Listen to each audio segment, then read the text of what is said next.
Aku tidak pernah meminta rumah semewah ini. Aku hanya ingin dicintai. Namun, cinta yang kudapat membawaku ke tempat tergelap yang tak pernah kubayangkan. Rumah ini, suamiku, dan tawa kemenanganku di akhir nanti. Semua dimulai oleh satu peringatan ganjil dari seorang tukang sate di hari kedua. Siapa sangka? Sebelum ceritanya dimulai, silakan tulis di kolom komentar dari daerah mana saja teman-teman yang menonton cerita ini. Jangan lupa like dan subscribe agar channel ini bisa semakin berkembang dan bisa mempersembahkan cerita yang lebih menarik lagi. Mobil mewah itu akhirnya berhenti. Aku menatap keluar jendela, ke sebuah rumah yang lebih mirip istana kecil daripada tempat tinggal. Cat putihnya menyilaukan, arsitekturnya modern dan kaku. Ini rumah baru kami. Rumah hadiah pernikahan dari Dimas, suamiku. Kita sampai, sayang, kata Dimas. Suaranya lembut seperti biasa. Dia mematikan mesin, dan keheningan langsung menyergap kami. Rumah ini terletak jauh dari mana-mana. Tadi kami berkendara hampir 30 menit dari gerbang kompleks utama, melewati jalanan yang sepi dan rumah-rumah lain yang juga berjarak ratusan meter satu sama lain. Terisolasi. Itu kata yang muncul di benakku. Bagaimana? Kamu suka? Tanya Dimas, senyumnya yang sempurna terkembang. Aku mengangguk, mencoba terdengar antusias. Ini luar biasa, Dimas. Besar sekali. Hanya yang terbaik untuk istriku, katanya. Dia keluar, membukakan pintu untukku. Sikapnya selalu seperti itu. Seorang pangeran dari negeri dongeng. Kami menikah baru 3 bulan lalu. Perkenalan kami singkat, hanya 2 bulan. Dimas adalah seorang pengusaha sukses, karismatik, dan sangat persuasif. Dia membuatku merasa seperti satu-satunya wanita di dunia. Aku, Indira, seorang pegawai administrasi biasa, tiba-tiba hidup dalam mimpi. Kami masuk ke dalam. Gema langkah kaki kami di lantai marmer adalah satu-satunya suara. Langit-langitnya tinggi, perabotannya mahal dan minim. Semuanya serba putih, abu-abu, dan hitam. Dingin.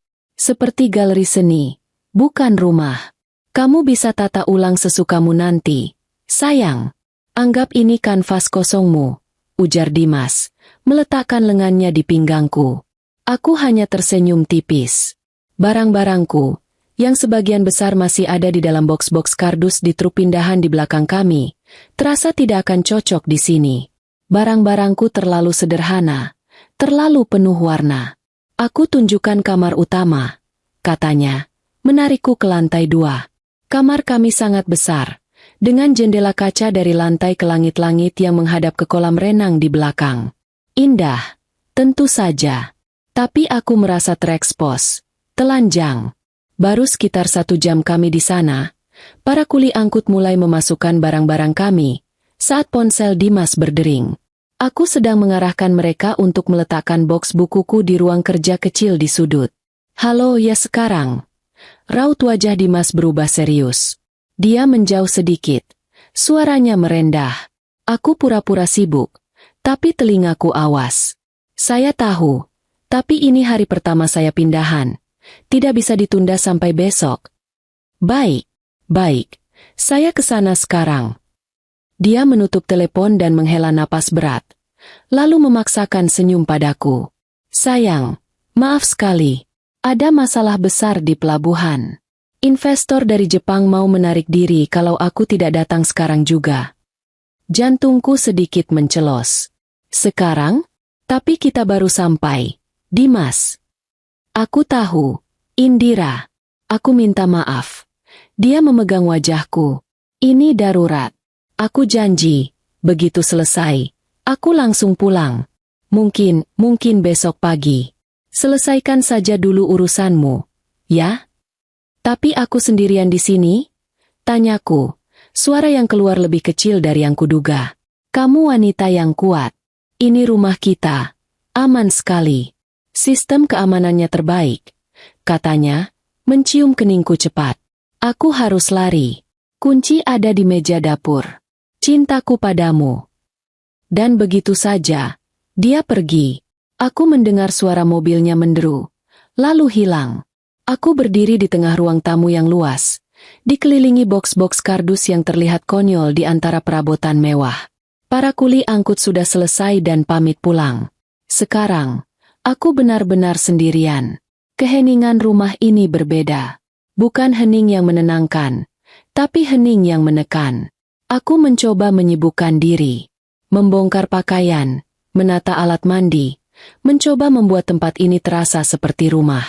Sore harinya, aku berkeliling, menjelajahi setiap sudut. Dapur yang berkilauan dengan peralatan canggih yang aku tidak tahu cara menggunakannya. Ruang teater mini, ruang gym. Lalu aku menemukannya. Di lorong belakang, dekat area servis yang menuju garasi, ada satu pintu kayu yang kokoh. Berbeda dari pintu-pintu lain yang modern dan ringan. Pintu ini tampak tua, dicat putih agar serasi, tapi jelas berbeda.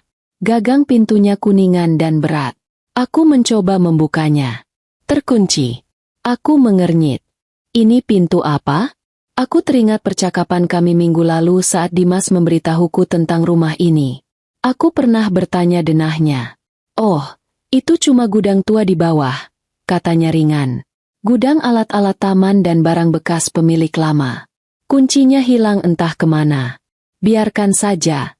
Tidak penting. Nanti aku panggil tukang kunci untuk bereskan.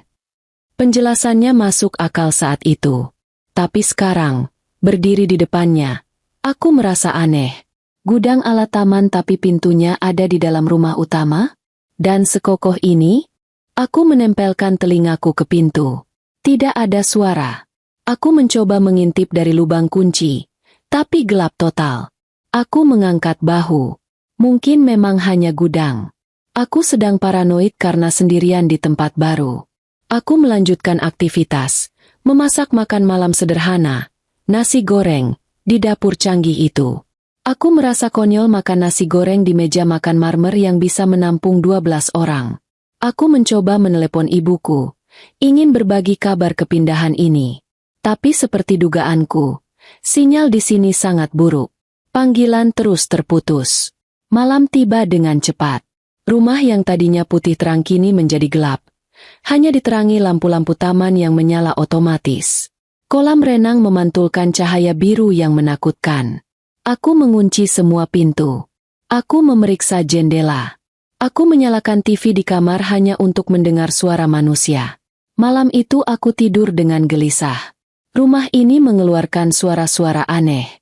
Suara, klik, pelan. Suara, dengung, dari pendingin udara. Suara air di pipa. Atau mungkin itu imajinasiku saja. Aku memeluk guling erat-erat. Di tempat tidur yang terlalu besar untukku sendirian. Aku mencoba meyakinkan diri sendiri. Aku aman. Ini rumahku. Ini surga yang diberikan Dimas untukku. Tapi kenapa surga ini terasa begitu asing, begitu dingin, dan begitu mengancam? Kenapa aku merasa seperti sedang diawasi?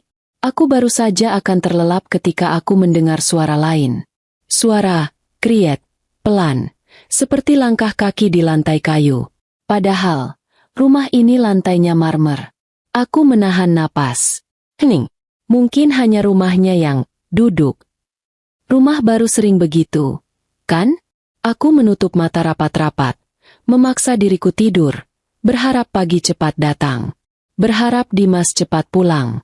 Pagi datang membawa sedikit kelegaan. Cahaya matahari membuat rumah ini tidak terlalu menakutkan, meski masih terasa steril. Aku terbangun dengan leher kaku. Aku hanya tidur beberapa jam. Dimas belum pulang. Dia mengirim pesan singkat jam 3 pagi tadi, bilang rapatnya alot dan dia akan menginap di hotel dekat kantor. Love you, tulisnya di akhir pesan. Aku membuat kopi. Mesin kopi mahal itu butuh 10 menit untuk kupelajari cara kerjanya. Aku membawa cangkirku ke teras belakang. Duduk di kursi santai dekat kolam renang. Airnya tenang seperti kaca. Aku harus membiasakan diri. Ini hidupku sekarang. Mewah, sunyi, dan sendirian. Aku sedang berpikir untuk mulai membongkar boks buku-buku lama saat aku mendengarnya. Suara yang sangat kukenal, tapi terasa sangat tidak pada tempatnya di kompleks semewah ini. Tek, tek, tek. Suara ketukan spatula di wajan kecil. Suara tukang sate keliling. Aku mengernyit. Tukang sate? Di sini? Rasa rindu akan sesuatu yang normal. Sesuatu yang mengingatkanku pada kehidupanku yang dulu. Tiba-tiba muncul. Aku langsung ingin makan sate.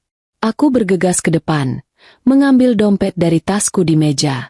Aku berlari kecil ke gerbang utama yang menjulang tinggi. Di luar, di jalanan aspal yang sepi, seorang bapak tua mendorong gerobak sate sederhana. Dia tampak lelah. Kulitnya gelap terbakar matahari, dan peluh membasahi topi capingnya. "Pak, Pak, sate." Panggilku, sedikit terlalu kencang. Bapak itu berhenti. Dia tampak kaget melihatku, lalu menatap rumah besar di belakangku dengan tatapan aneh. Aku membuka gerbang kecil di samping gerbang utama. "Pak, saya mau beli satenya." "Ya, ayam 20 tusuk. Pakai lontong."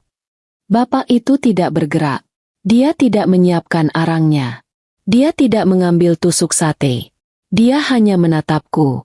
"Pak." Ulangku. Dia melangkah pelan mendekati gerbang. Matanya tidak menatapku, tapi melihati sekeliling. Kejalanan sepi di belakangnya. Lalu ke atas, ke arah jendela-jendela rumahku. "Mbak penghuni baru, ya?" Suaranya serak dan pelan. "Iya, Pak. Saya Indira. Baru pindah kemarin," kataku, masih tersenyum. "Bapak jualan, kan?" Bapak itu menelan ludah. Wajahnya pucat di balik kulitnya yang gelap. Dia tampak ketakutan. "Mbak sendirian di rumah?" tanyanya, berbisik. Senyumku luntur. "Suami saya lagi kerja."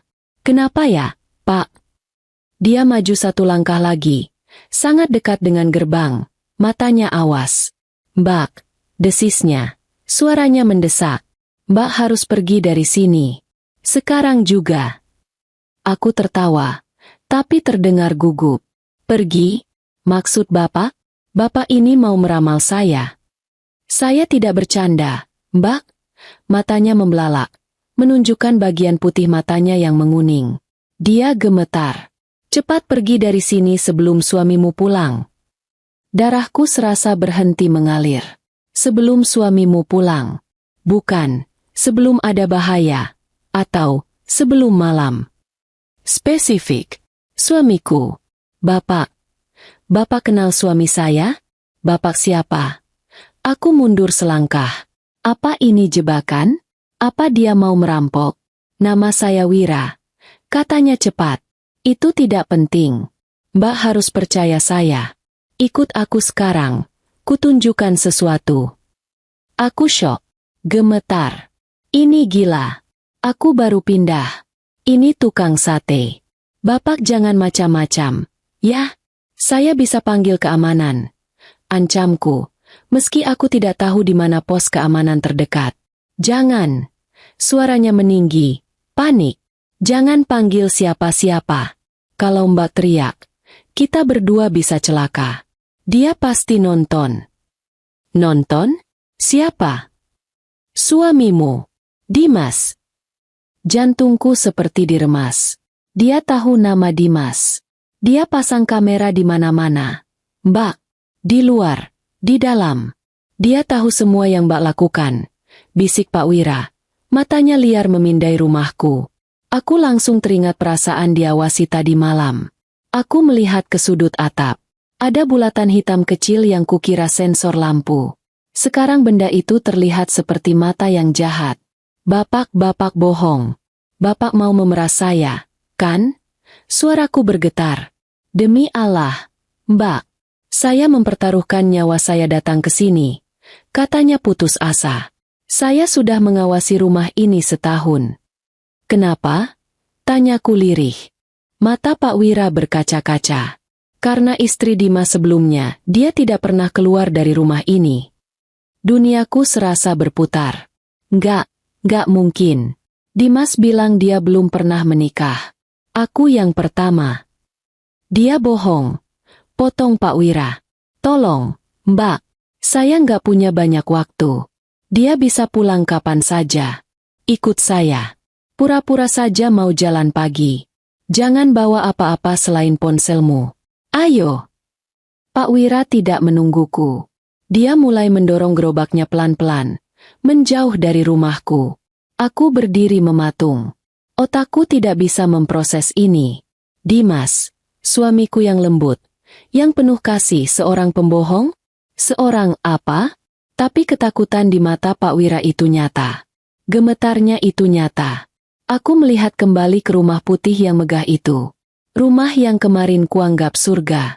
Pagi ini, rumah itu terlihat seperti penjara. Dingin, mengintimidasi, dan penuh rahasia. Aku teringat pintu gudang yang terkunci rapat. Mbak, cepat.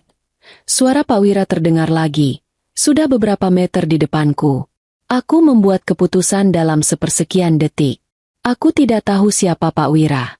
Aku tidak tahu apakah dia orang baik atau jahat. Tapi aku tahu satu hal. Aku tidak mau kembali ke dalam rumah itu sendirian.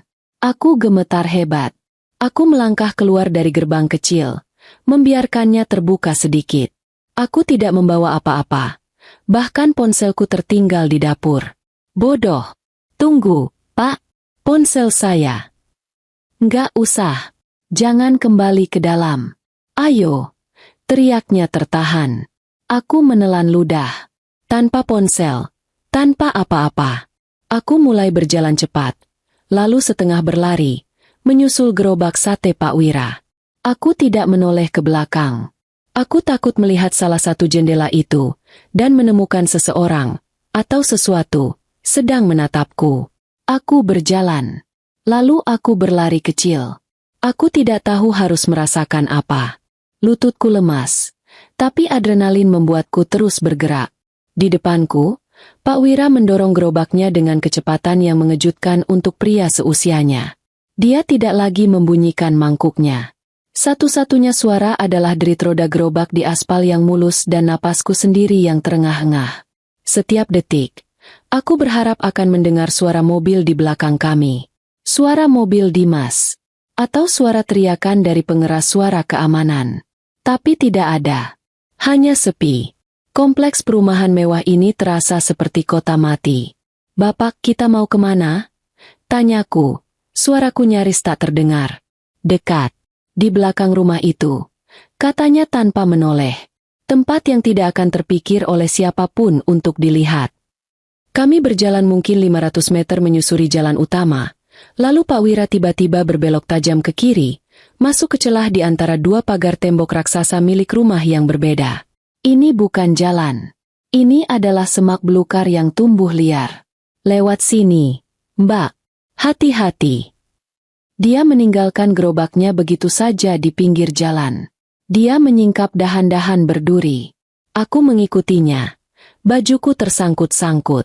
Kami berjalan menembus ilalang setinggi pinggang. Tanahnya lembab dan tidak rata. Ini adalah sisi lain dari kemewahan. Sisi yang terabaikan. Aku bisa melihat bagian belakang rumahku dari sini, menjulang seperti benteng putih. Kolam renang birunya berkilau di bawah sinar matahari. Kontras yang begitu mengerikan. Pak Bapak yakin? Aku ragu-ragu. Ini terasa semakin gila.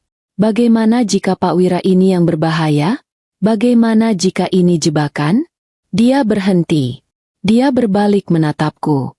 Matanya yang tadi panik kini dipenuhi kesedihan yang begitu dalam, begitu putus asa, hingga rasa takutku padanya lenyap, digantikan oleh rasa ngeri yang lain.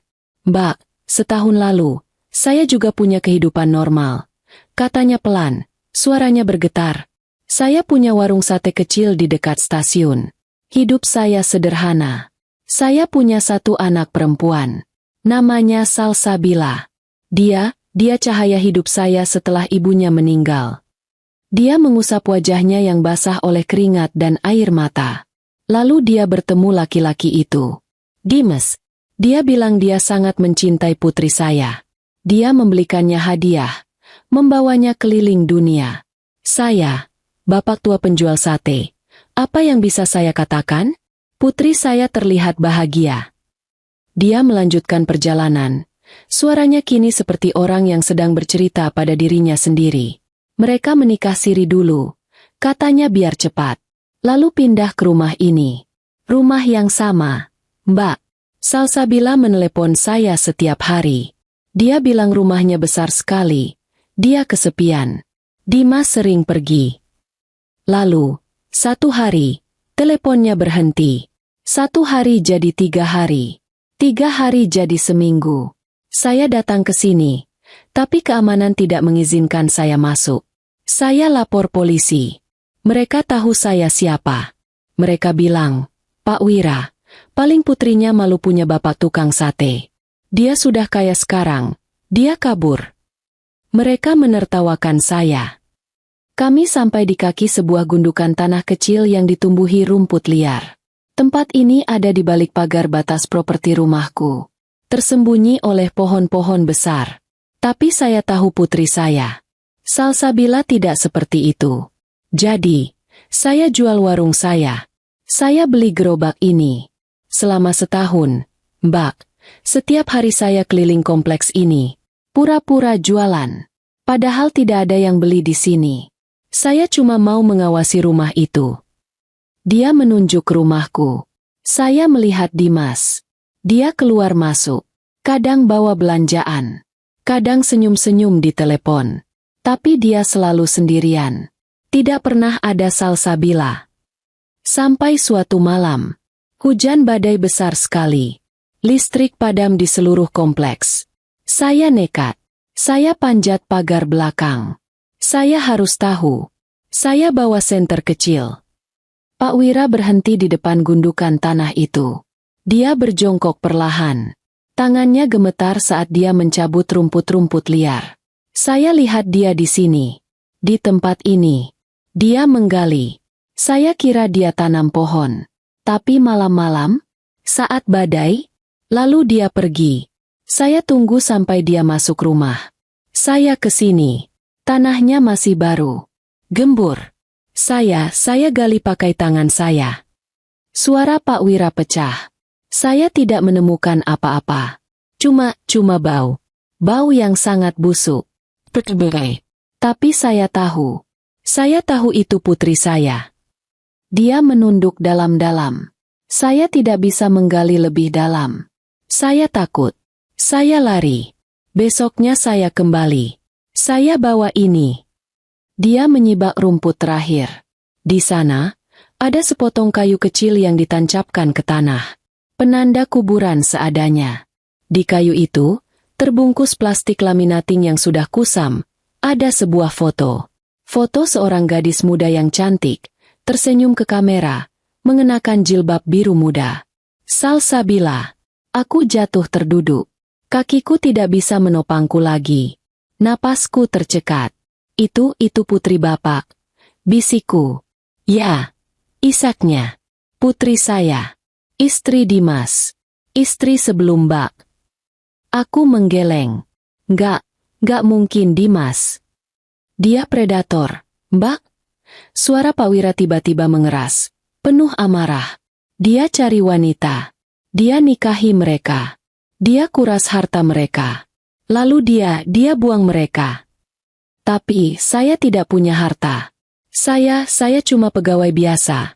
Bantahku, mencoba mencari celah dalam cerita mengerikan ini. Mbak yakin? Tanya Pak Wira tajam. Mbak tidak punya warisan? Tabungan? Atau Mbak tidak tanda tangan apa-apa minggu lalu? Polis asuransi. Jantungku serasa meledak. Polis asuransi. Minggu lalu, Dimas menyodorkan setumpuk dokumen. Ini buat investasi masa depan kita. Sayang, katanya. Prosedur standar. Tanda tangan di sini, dan di sini. Cuma formalitas. Aku menandatanganinya. Tanpa membaca. Aku buta oleh cinta. Dia tidak hanya cari yang kaya, Mbak, kata Pak Wira. Seolah membaca pikiranku. Dia juga cari yang naif, yang mudah dikendalikan, yang tidak akan dicari orang kalau hilang.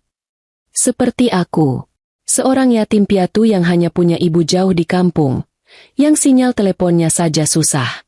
Setelah saya tahu soal salsa, lanjut Pak Wira, saya kumpulkan sisa uang saya. Saya bayar orang, detektif swasta murahan. Dia cari tahu. Ternyata, sebelum Salsabila, ada 2 lagi. 2? Aku merasa mual. Namanya Jelita. Seorang pelukis. Katanya, kabur dengan pria lain ke luar negeri. Lalu Farah. Seorang atlet berkuda. Katanya, tenggelam saat liburan. Jasadnya tidak ditemukan. Semuanya istri Dimas. Semuanya menghilang setelah menyerahkan aset mereka. Salsabila yang ketiga. Dan Mbak Indira yang keempat. Hening. Hanya suara angin dan isak tangis Pak Wira yang tertahan. Kebenaran itu menghantamku seperti kereta api.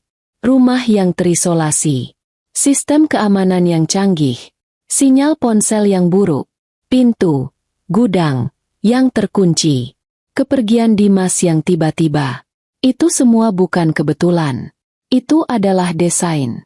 Itu adalah jebakan. Dan aku sudah ada di dalamnya.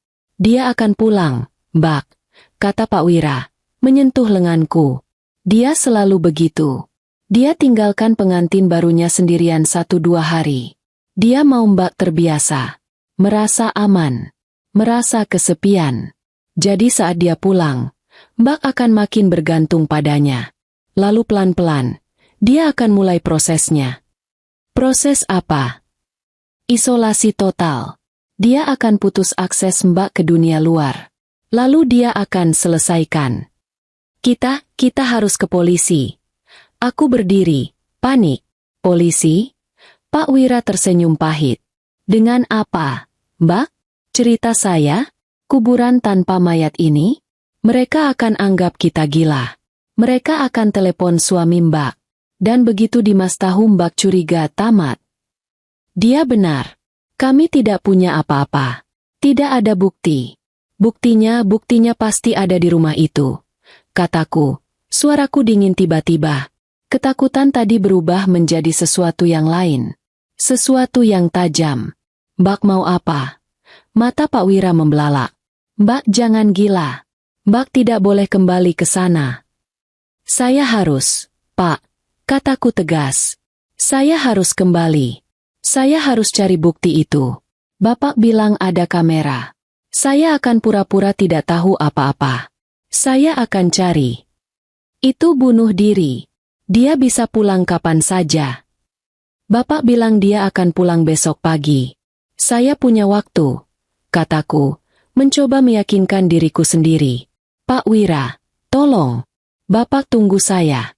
Di gerbang depan. Pura-pura jualan lagi. Kalau saya tidak keluar dalam 3 jam. Panggil polisi. Bilang apa saja. Bilang ada perampokan. Bilang ada kebakaran. Yang penting, buat mereka datang. 3 jam, Mbak. Iya. Sekarang saya harus kembali. Sebelum dia curiga kenapa saya. Jalan pagi, terlalu lama.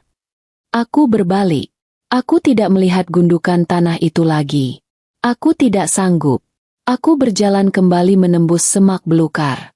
Setiap langkah terasa berat. Aku bukan lagi Indira, wanita naif yang baru menikah. Aku adalah wanita yang berjalan kembali ke sarang predator. Mbak, panggil Pak Wira sekali lagi. Aku menoleh. Hati-hati. Dia bukan manusia. Dia iblis. Aku mengangguk. Lalu aku mulai berlari. Aku sampai di depan gerbang rumahku dengan napas terengah. Aku berhenti sejenak, mengatur napas. Aku menatap bulatan hitam di sudut atap. Kamera. Aku harus berakting. Aku memaksakan senyum kecil, seolah lelah habis berolahraga.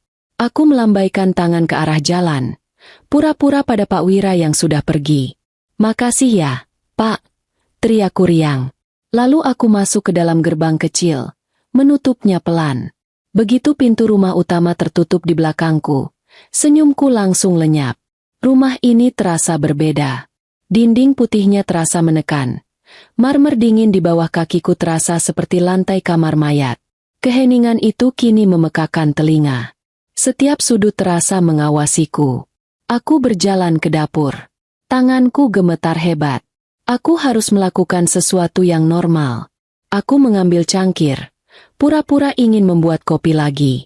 Tanganku bergetar begitu keras sampai biji kopi berceceran di lantai. Sial, umpatku pelan. Aku berjongkok membersihkannya. Satu persatu. Dadaku sesak. Aku menarik napas dalam-dalam. Tenang, Indira. Tenang. Kamu punya waktu. Tapi tidak banyak. Aku harus fokus. Di mana Dimas menyimpan rahasianya? Pintu gudang yang terkunci. Aku langsung menuju ke lorong belakang. Pintu kayu kokoh itu tampak mengejekku.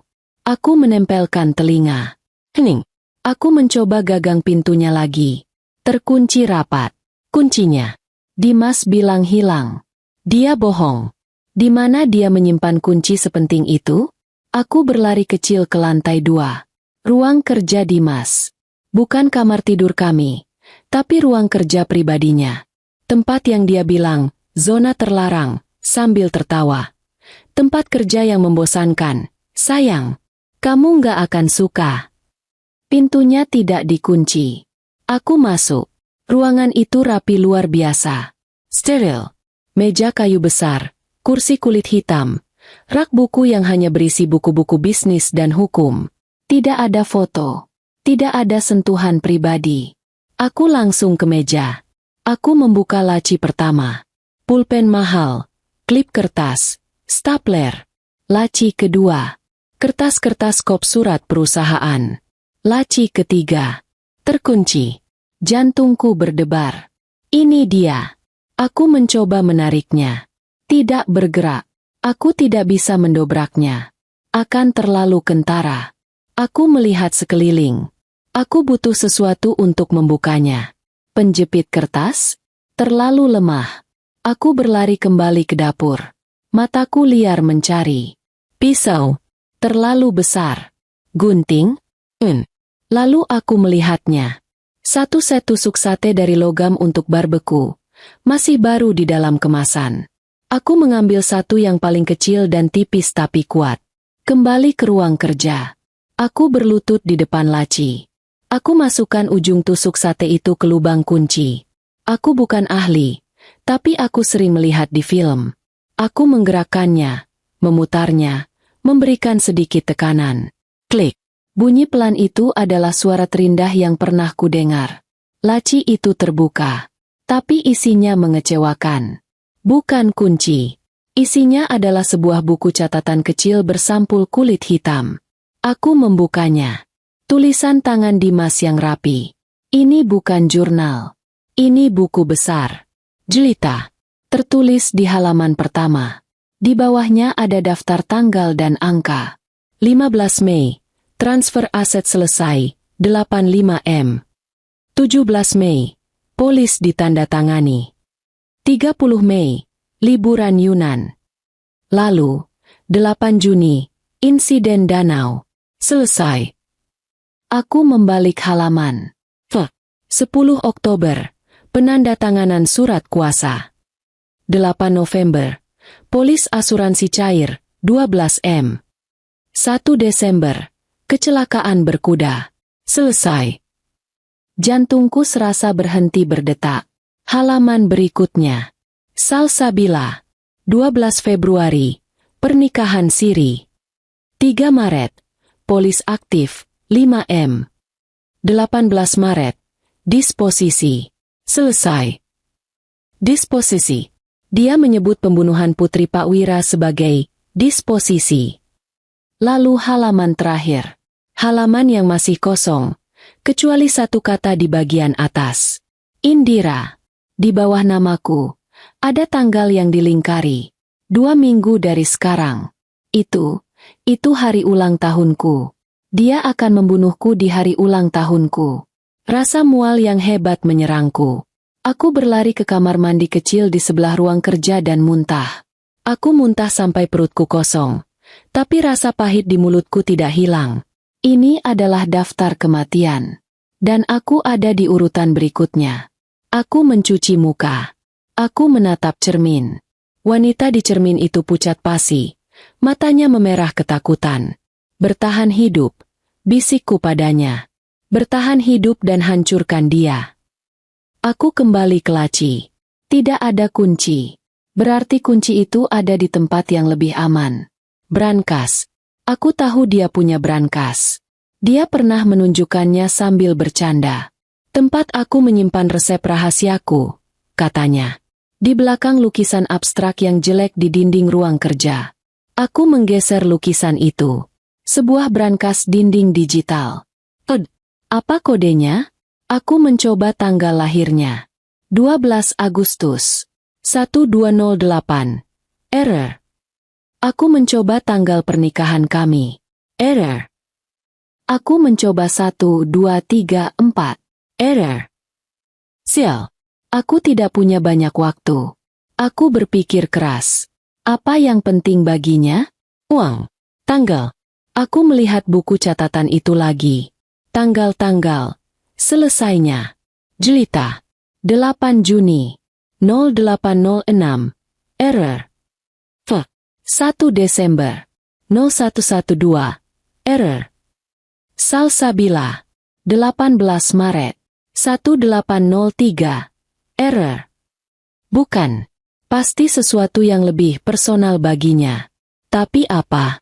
Dia tidak punya apa-apa yang personal. Buku catatan itu.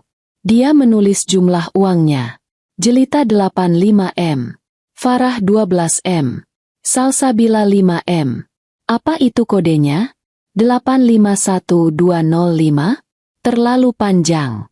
Aku putus asa. Aku meninju pelan brankas itu.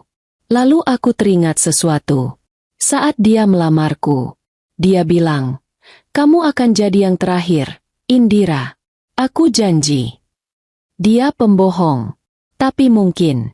Aku melihat tanggal di bawah namaku. Tanggal eksekusiku. 2 minggu dari sekarang. Tanggal 17 November. 1711. Klik. Pintu brankas terbuka. Aku tidak percaya. Dia menggunakan tanggal kematianku sebagai kode brankasnya. Kesombongan yang luar biasa. Di dalam brankas, ada tumpukan uang tunai. Beberapa paspor palsu dengan fotonya. Ada paspor asli milikku. Dia sudah mengambilnya dari tasku. Dan, ada beberapa paspor wanita lain. Jelita. Salsabila. Lalu aku melihatnya. Menggantung di sebuah kait kecil. Satu kunci kuningan yang tua dan berat. Kunci. Gudang. Aku menyambar kunci itu. Aku tidak peduli dengan uang atau paspor. Aku harus masuk ke ruangan itu. Aku berlari keluar dari ruang kerja, menuruni tangga, menuju lorong belakang. Tanganku gemetar hebat sampai aku kesulitan memasukkan kunci ke lubang kunci. Kunci itu berputar dengan mulus. Aku mendorong pintu. Bau apak dan debu langsung menyergapku. Aku meraba dinding mencari saklar lampu. Klik. Lampu neon di langit-langit berkedip beberapa kali, lalu menyala terang. Ini bukan gudang. Ini museum. Ruangan ini rapi. Tidak seperti gudang. Di sisi kiri, ada rak arsip dari logam. Di sisi kanan, ada rak pajangan. Di rak pajangan itu, ada 3 kotak penyimpanan dari plastik bening. Masing-masing dengan label nama. Rita. Sebelah. Ini adalah kotak pialanya. Dengan tangan gemetar, aku membuka kotak Salsabila terlebih dahulu. Di dalamnya, ada sebuah buku harian berwarna merah muda dengan gembok kecil yang sudah dirusak. Aku membukanya. Tulisan tangan yang bulat dan ceria. Menceritakan kegembiraannya menikah dengan Dimas. Lalu pelan-pelan, berubah menjadi ketakutan. Dia mengunciku lagi hari ini. Dia bilang ini demi keamananku. Aku mencoba menelepon ayah, tapi teleponku mati. Dimas bilang sinyalnya jelek. Aku baru tahu aku hamil. Aku takut memberitahunya. Matanya terlihat berbeda akhir-akhir ini. Di bawah buku harian itu, ada ponsel murah yang layarnya retak. Aku mencoba menyalakannya. Mati total. Dan di dasarnya, sebuah tes kehamilan digital. Layarnya sudah mati, tapi aku tahu apa isinya. Positif. Dia hamil. Dimas membunuhnya saat dia sedang mengandung. Aku menutup kotak itu, menahan tangis. Aku beralih ke kotak. Farah. Di dalamnya ada sebuah laptop kecil. Aku membukanya. Ada stiker kuda poni di depannya. Aku mencoba menyalakannya. Butuh password. Aku melihat ada setumpuk surat yang diikat pita. Surat cinta. Dari pria lain. Mungkin ini yang dia gunakan sebagai alasan. Kabur. Kita. Isinya portofolio lukisan-lukisan cat air. Indah sekali. Ada juga helm berkuda. Dan, hanya satu sepatu hak tinggi berwarna merah. Dia menyimpan kenang-kenangan dari setiap korbannya. Aku beralih ke rak arsip. Aku menarik laci berlabel, asuransi. Di dalamnya, ada map-map tebal. Aku menarik map, Salsabila Wira. Di dalamnya, polis asuransi jiwa senilai 5 miliar rupiah. Penerima manfaat, Dimas Anggara. Ditandatangani 3 hari sebelum tanggal. Disposisi, di buku catatannya. Aku menarik map, Farah, dan Jelita. Pola yang sama. Nilai yang lebih besar. Lalu aku melihatnya. Sebuah map baru. Mas Epis. Dengan namaku di atasnya. Indira Lestari. Di dalamnya, salinan dokumen, investasi, yang kutandatangani. Itu bukan investasi. Itu adalah surat kuasa penuh atas asetku, yang tidak seberapa, dan formulir aplikasi asuransi jiwa senilai 2 miliar. Dia sudah memulainya. Aku harus memotret ini semua. Aku merogoh sakuku. Ponselku. Aku meninggalkannya di dapur. Bodoh, bodoh, bodoh. Aku harus kembali ke dapur, mengambilnya, lalu kembali ke sini. Tepat saat aku berbalik untuk keluar dari ruangan itu, aku mendengar suara. Bip-bip. Suara mobil Dimas. Alarm mobilnya dimatikan. Dia ada di depan. Aku membeku. Aku melihat ke jam dinding di ruangan itu. Baru 1 jam. Bukan 3 jam. Pak Wira. Lalu ponselku di dapur berbunyi. Suara notifikasi pesan yang khas. Aku terdiam. Dia di luar. Aku di dalam ruang rahasianya. Aku mendengar pintu depan terbuka. Sayang, suara Dimas menggema di rumah yang sepi. Kerjaan beres lebih cepat. Aku di jalan pulang. Kangen banget. Itu bukan suara pesan masuk. Itu suara pesan suara yang baru diputar. Lalu aku mendengar dering ponselku yang sebenarnya. Di dapur. Aku lupa mengecilkannya. Sayang, panggil Dimas lagi. Kamu di mana? Kok nggak jawab panggilanku? Aku mendengar langkah kakinya di lantai marmer. Dia berjalan menuju dapur. Menuju ponselku. Dan aku terjebak di sini. Di ruang piala para istrinya. Aku membeku. Suara itu. Sayang, suara Dimas menggema di rumah yang sepi. Kerjaan beres lebih cepat. Aku di jalan pulang. Kangen banget. Itu bukan siaran langsung. Itu pesan suara. Dia belum sampai. Tapi kemudian, kring-kring. Ponselku di dapur. Berdering. Panggilan masuk. Bukan pesan suara. Aku mendengar deru mobil di kerikil luar. Lalu suara bip-bip pelan dari alarm mobil yang dimatikan. Dia di sini. Jantungku serasa berhenti berdetak dan meledak pada saat bersamaan. Aku terjebak. Aku ada di dalam ruang rahasia pembunuhnya, dikelilingi bukti kejahatannya, dan dia ada di luar. Kring-kring. Sayang. Panggilnya lagi. Kini suaranya jelas dari ruang depan. Dia sudah masuk. Kamu di mana? Kok nggak jawab panggilanku? Aku panik. Aku melihat sekeliling. Tidak ada tempat sembunyi di ruangan ini. Hanya rak arsip dan rak pajangan. Pintu. Aku harus keluar.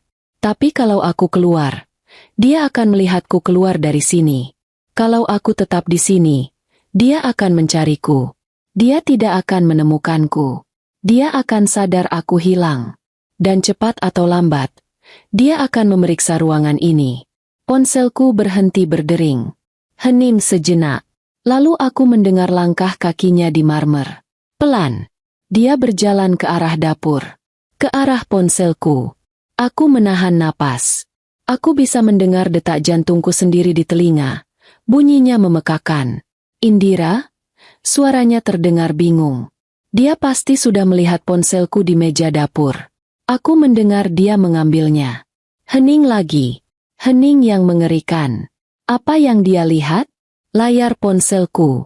Panggilan tak terjawab. Dari Pawira. Jantungku serasa dicabut paksa. Dia tahu. Dia pasti tahu. Indira. Suaranya lebih keras sekarang. Ada nada tajam di dalamnya. Kamu di kamar mandi. Aku mendengar langkah kakinya menjauh dari dapur. Dia menuju tangga. Sayang, kamu di atas. Ini kesempatanku. Satu-satunya.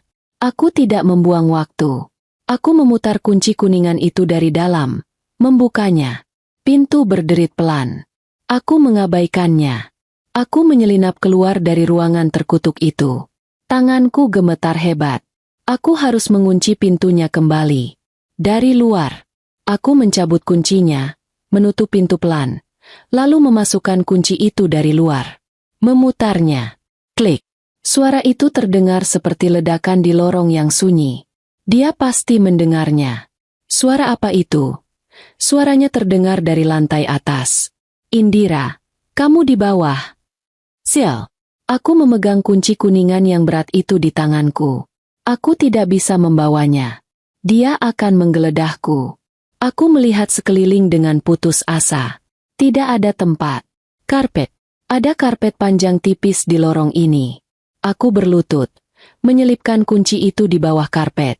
Tidak sempurna. Akan terlihat jika dia mencari. Tapi aku tidak punya pilihan lain. Aku harus punya alibi. Kenapa aku ada di lorong belakang ini? Kamar mandi tamu.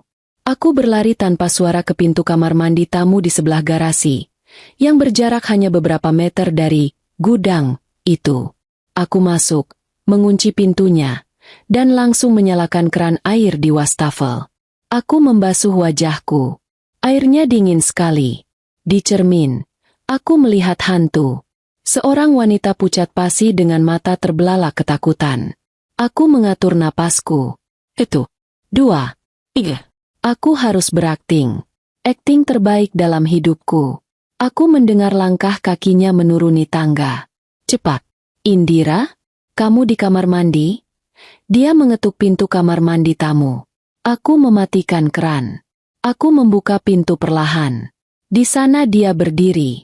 Dimas, suamiku. Dia tinggi, tampan, dan tersenyum. Tapi matanya tidak tersenyum. Matanya dingin, tajam, dan sedang memindai diriku. Dia memegang ponselku di tangannya. Ya ampun, Dimas, kamu pulang. Aku langsung memeluknya. Aku membenamkan wajahku di dadanya, agar dia tidak melihat mataku. Aku memaksakan tubuhku untuk gemetar. Kamu bikin aku kaget, kataku. Suaraku teredam. Dia membalas pelukanku, tapi pelukannya kaku. Aku mencarimu kemana-mana. Sayang, aku panggil-panggil. Kamu nggak jawab. Aku lihat ponselmu di dapur. Aku melepaskan pelukanku, menatapnya dengan wajah paling polos yang bisa kubuat. Maaf, maaf. Perutku sakit banget dari pagi. Kayaknya diare. Aku lagi di kamar mandi. Aku nggak dengar kamu panggil. Suara kerannya kencang. Aku menunjuk ke wastafel. Dia menatapku lama. Dia sedang menilai, menimbang-nimbang ceritaku. Kamu pucat banget, katanya akhirnya. Nada suaranya sedikit melembut. Sakit beneran. Iya, melilit banget. Keluhku. Kayaknya nggak cocok sama air di sini atau gimana. Nggak tahu. Ya sudah, kamu istirahat, katanya. Dia mengelus pipiku. Sentuhannya membuat kulitku merinding. Tapi aku memaksakan senyum. Aku pulang cepat juga buat kamu. Aku bawain sorry, nggak bawa apa-apa.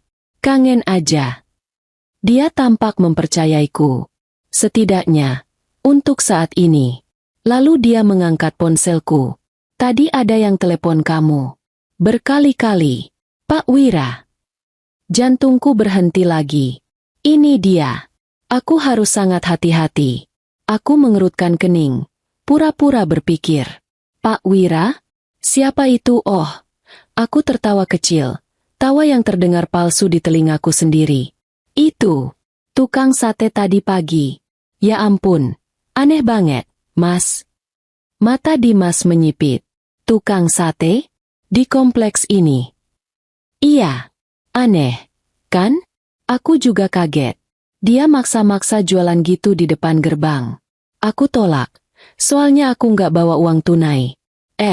Dianya mungkin lihat namaku di plakat rumah atau gimana. Terus cari nomorku. Zaman sekarang ada-ada aja. Mau nawarin sate lewat telepon kali. Aku terus bicara, mencoba mengisi keheningan, mencoba membuat ceritaku terdengar wajar. Dia ngomong apa aja tadi pagi? Tanya Dimas. Suaranya datar. Tidak ada emosi. Nggak apa-apa. Cuma, mau satenya, Mbak? Enak. Loh, gitu-gitu aja. Tapi orangnya agak maksa. Aku jadi takut. Makanya aku langsung masuk. Kataku. Dia menatapku lekat. Aku bisa melihat otaknya bekerja. Dia curiga. Tapi dia tidak punya bukti. Sama sepertiku tadi pagi. Ya sudah, katanya pelan. Lain kali kalau ada yang aneh, telepon keamanan. Atau telepon aku. Jangan diladeni. Iya, Mas. Maaf, ya. Kataku. Aku ke kamar dulu. Ya, mau rebahan. Kepalaku pusing. Aku antar. Katanya. Nggak usah. Kamu pasti capek. Aku bisa sendiri. Aku berbalik dan berjalan melewatinya. Aku bisa merasakan matanya menatap punggungku. Setiap langkah terasa berat. Aku harus terlihat normal. Tentai. Aku naik ke lantai 2. Masuk ke kamar kami. Aku menutup pintu. Aku bersandar di pintu. Tubuhku luruh ke lantai. Aku gemetar hebat sampai gigiku bergemeletuk. Aku berhasil. Aku lolos. Tapi ini baru permulaan. Dia curiga. Dia tahu nama Pak Wira. Aku mengambil ponselku. Aku harus menghubungi Pak Wira. Aku mengetik pesan singkat. Dia pulang. Aku aman untuk sekarang. Tapi dia lihat nomormu. Dia curiga. Jangan hubungi aku. Hancurkan nomorku. Aku YG hubungi Bapak nanti. Aku nemu buktinya. Banyak sekali. Aku butuh bantuan. Aku mengirimnya. Lalu aku menghapus pesan itu dari log ponselku. Aku duduk di lantai. Aku harus berpikir. Aku sudah melihat semuanya. Buku catatan. Polis asuransi. Kotak piala. Namaku. Aku tidak bisa mengambil barang-barang itu sekarang. Dia ada di rumah. Aku butuh rencana. Aku butuh dia pergi. Bagaimana cara membuat dia pergi? Aku teringat percakapan kami. Aku bawain oleh-oleh. Tadi dia bilang begitu, lalu meralatnya. Dia bohong. Aku juga teringat sesuatu yang lain. Saat di ruang kerja. Saat aku membuka brankasnya. Aku tidak hanya melihat uang, paspor, dan kunci. Aku melihat sebuah kotak kayu kecil. Di dalamnya, ada 3 botol kaca kecil berwarna kuning gelap. Seperti botol obat tetes mata. Ada labelnya. Zeplas. Aku tidak tahu itu apa. Tapi di sampingnya, ada beberapa suntikan kecil yang masih terbungkus plastik. Dan di rak brankas, aku juga melihat sesuatu yang lain. Beberapa kotak kecil, masih tersegel. Mini cam charger. Kamera pengintai seukuran charger ponsel. Dia memata-matai mereka. Dia meracuni mereka. Dan sekarang, dia ada di bawah. Aku harus mendapatkan bukti itu. Aku tidak bisa mengambil buku dan kotak-kotaknya. Tapi aku bisa memotretnya. Aku bisa merekamnya. Aku butuh dia pergi. Setidaknya selama 1 jam. Aku berdiri. Aku mencuci muka lagi. Aku menatap cermin. Kamu bisa, Indira. Kataku dalam hati. Demi Salsabila. Demi Jelita. Demi Farah. Dan demi dirimu sendiri. Aku turun ke bawah. Dia sedang duduk di sofa ruang tamu, menonton berita, minum kopi. Dia terlihat santai, seolah tidak terjadi apa-apa. Seorang psikopat yang sempurna. Gimana, sayang? Sudah mendingan? Tanyanya, tersenyum. Masih melilit, Mas, kataku, memegang perutku. Tapi, aku jadi pengen sesuatu. Apa? Biar aku pesankan. Enggak, aku pengen bikin sendiri. Aku pengen banget bikin kue red velvet kesukaanmu. Kan kita belum sempat merayakan rumah baru kita. Aku tersenyum semanis mungkin. Dia tampak senang. Kamu beneran mau bikin kue? Kirain kamu sakit. Justru karena sakit, aku pengen makan yang enak. Tapi tadi aku cek dapur. Bahan-bahannya nggak ada. Terigu habis. Telur nggak ada. Pewarna merahnya juga. Aku duduk di sampingnya. Kamu, mau nggak beliin buat aku? Di supermarket depan kompleks? Aku pengen banget kita makan kue malam ini. Aku memainkan peranku. Istri yang manja, yang naif. Dia menatapku. Sejenak aku takut dia akan menolak. Dia akan bilang, kamu saja yang pergi. Atau, pesan saja. Tapi kemudian dia tersenyum. Senyum penuh kuasa. Dia senang melihatku bergantung padanya. Apa sih yang gak buat istriku yang cantik ini? Katanya. Ya sudah, aku ke supermarket sebentar. Ya, kamu tulis daftar belanjanya. Aku sekalian beli obat diare buat kamu. Makasih, sayang. Aku mencium pipinya. Rasanya seperti mencium batu es. Dia mengambil kunci mobilnya. Jangan kemana-mana. Istirahat saja. Iya, Mas. Dia pergi. Aku mendengar suara mobilnya menjauh. Saat itu juga, aku berubah. Aku berlari ke lorong belakang. Aku ambil kunci di bawah karpet. Aku berlari ke ruang kerjanya. Aku geser lukisan. Aku masukkan kodenya. 1711 tanggal kematianku. Klik. Brankas terbuka. Aku mengambil kotak kayu berisi botol, Z+. Aku mengambil 2 kotak, mini cam charger, yang masih baru. Aku mengambil kunci kuningan itu. Aku berlari ke gudang.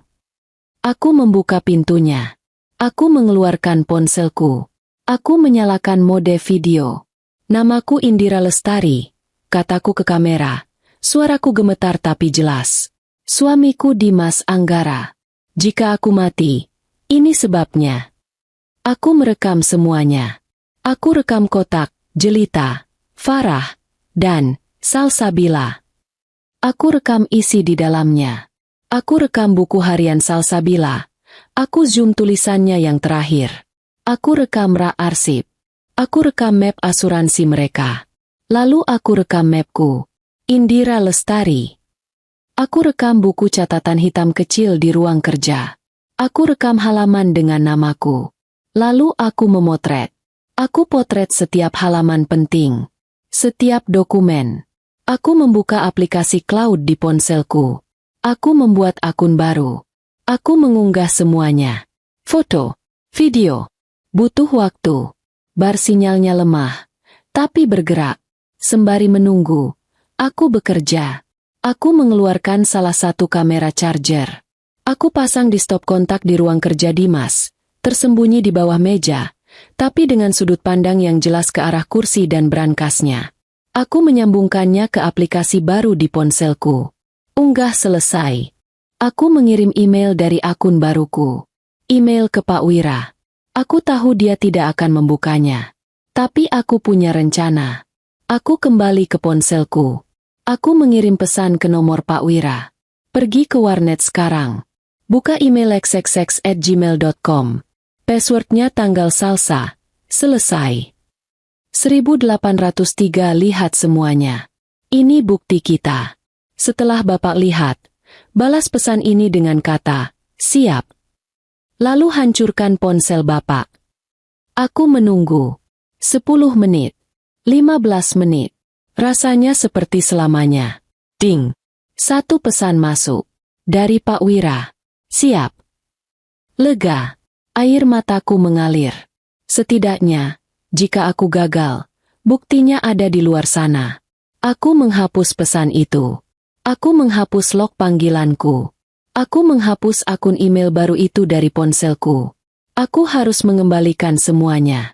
Aku kembalikan buku catatan ke laci yang kucokel. Aku kembalikan botol Z+, ke kotak kayu. Aku kembalikan kotak kayu ke brankas. Aku menatap botol-botol itu. Z+. Ini pasti obat tidur yang sangat kuat. Atau racun. Dia menggunakannya pada mereka. Dia akan menggunakannya padaku.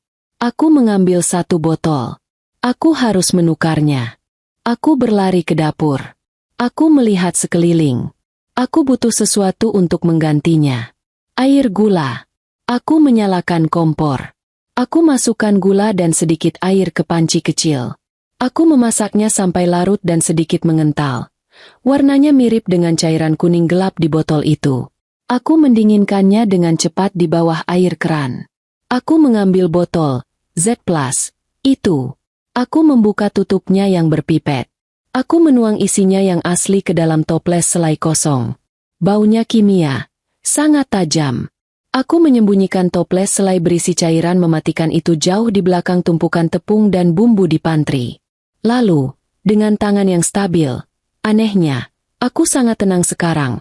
Aku menuang air gula buatanku ke dalam botol Z+, itu. Aku mengisinya sampai penuh. Aku menutupnya rapat. Aku melakukan hal yang sama pada 2 botol lainnya. Sekarang, 3 botol Z+. Di kotak kayu itu isinya hanya air gula. Tidak berbahaya. Senjata utamanya sudah kulumpuhkan. Aku mengembalikan kotak kayu itu ke brankas. Aku mengunci brankas. Aku menggeser lukisan kembali ke tempatnya. Kunci, gudang. Aku berlari ke lorong, mengunci pintu, gudang. Itu untuk terakhir kalinya.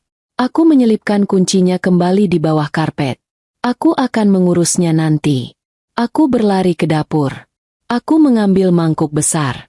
Aku menuang tepung ke dalamnya. Aku memecahkan beberapa telur. Aku sengaja mengotori tanganku dan sedikit pipiku dengan tepung. Aku baru saja selesai mengaduk adonan asal-asalan ketika aku mendengar suara mobilnya. Dia pulang. Aku mengatur napasku. Aku adalah Indira. Istri yang naif. Istri yang sedang sakit perut. Istri yang ingin membuat kue untuk suaminya. Pintu depan terbuka. Sayang, aku pulang.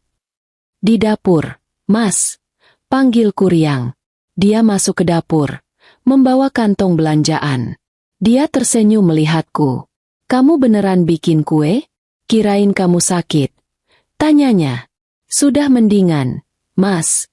Mungkin karena keluar angin. Kataku polos. Ini, aku lagi bikin. Makasih. Ya, belanjaannya. Dia meletakkan kantong itu di meja. Dia juga meletakkan sekantong obat. Ini obat diarenya. Diminum, ya. Iya, makasih. Dia menatapku, yang berlumuran tepung, dan dia tertawa. Tawa yang tulus. Dia benar-benar tertipu. Dia melihatku sebagai mainan bodohnya. Dia tidak tahu bahwa mainannya baru saja mencuri semua rahasianya. Kamu istirahat aja. Biar aku yang lanjutin. Katanya, jangan. Ini kan kejutan buat kamu. Kamu nonton TV aja sana. Nanti kalau udah matang, aku panggil. Kataku, mendorongnya pelan keluar dapur. Dia menurut. Dia kembali ke sofa. Malam itu berjalan normal. Terlalu normal. Aku benar-benar memanggang kue itu. Rasanya tidak enak. Terlalu banyak gula. Tapi Dimas memakannya seolah itu adalah kue terenak di dunia. Dia memujiku. Dia bilang aku istri yang sempurna. Kami menonton film. Dia merangkulku di sofa. Aku bersandar di bahunya, merasakan otot-ototnya yang keras. Dan yang bisa kupikirkan hanyalah bagaimana tangannya mengakhiri hidup 3 wanita lain. Malam harinya, dia tertidur lebih dulu. Dia mendengkur pelan. Ini kesempatanku. Aku menyelinap keluar dari tempat tidur. Pelan. Aku harus memasang kamera kedua. Dan aku harus mengurus kunci sialan itu. Aku mengambil kamera charger keduaku, yang kusembunyikan di laci pakaian dalamku. Aku turun ke ruang makan. Ruangan ini gelap. Disinilah, besok, aku akan mengakhiri semuanya. Aku perlu rekaman. Aku melihat ada stop kontak di dekat lemari pajangan piring. Sudutnya sempurna. Bisa merekam seluruh meja makan. Aku mencolokkannya. Lampu indikator biru kecil menyala sekilas, lalu mati. Sempurna. Terlihat seperti charger biasa. Aku menyambungkannya ke ponselku. Sekarang aku punya 2 mata di dalam rumah ini. 1 di kantornya, 1 di ruang makan. Terakhir, kuncinya. Aku pergi ke lorong belakang. Aku berlutut, mengambil kunci kuningan itu dari bawah karpet. Aku tidak bisa mengembalikannya ke brankas. Dia akan tahu kodenya dipakai lagi. Aku harus menghilangkannya. Aku pergi ke taman belakang. Kolam renang memantulkan cahaya bulan. Dingin dan menyeramkan. Aku memegang kunci itu erat-erat. Kunci neraka. Lalu aku melemparkannya. Sekuat tenaga. Cebur. Suara pelan itu adalah akhir dari segalanya. Kunci itu tenggelam ke dasar kolam yang dalam. Dia tidak akan pernah menemukannya di sana, kecuali dia mengeringkan kolamnya. Aku kembali ke kamar. Dimas masih tertidur. Aku mengambil ponselku. Aku bersembunyi di kamar mandi. Aku mengirim pesan terakhir ke Pak Wira. Pak, rencana berubah. Saya tidak bisa kabur. Saya akan menjebaknya. Besok malam, tepat jam 8. Saya butuh Bapak panggil polisi ke rumah ini. Jangan lebih cepat. Jangan lebih lambat. Bilang ada keributan rumah tangga yang sangat hebat. Bilang Bapak dengar saya teriak minta tolong. Aku menunggu. Balasannya datang cepat. Mbak, jangan gila. Itu bunuh diri. Kita kabur saja. Saya jemput. Air mataku menetes. Nggak bisa, Pak. Kalau saya kabur, dia akan memburu saya selamanya. Dia harus ditangkap. Dengan bukti. Besok, saat dia mencoba membunuh saya, semua akan terekam. Mbak, ini satu-satunya cara. Demi Salsabila. Lakukan saja. Pak, jam 8.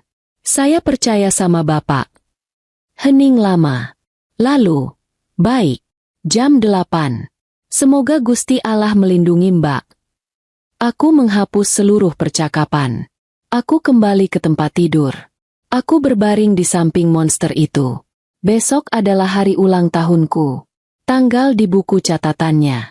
Tanggal, selesaiku. Pagi harinya, aku bangun lebih dulu. Aku menciumnya. Bangun, Mas, bisikku. Dia menggeliat. Selamat ulang tahun, sayang. Makasih, kataku, tersenyum. Mas, malam ini kita rayakan, ya? Makan malam romantis. Cuma kita berdua. Aku yang masak semua makanan kesukaanmu. Pakai anggur kesukaanmu juga. Dimas tersenyum lebar. Dia tidak tahu apa-apa.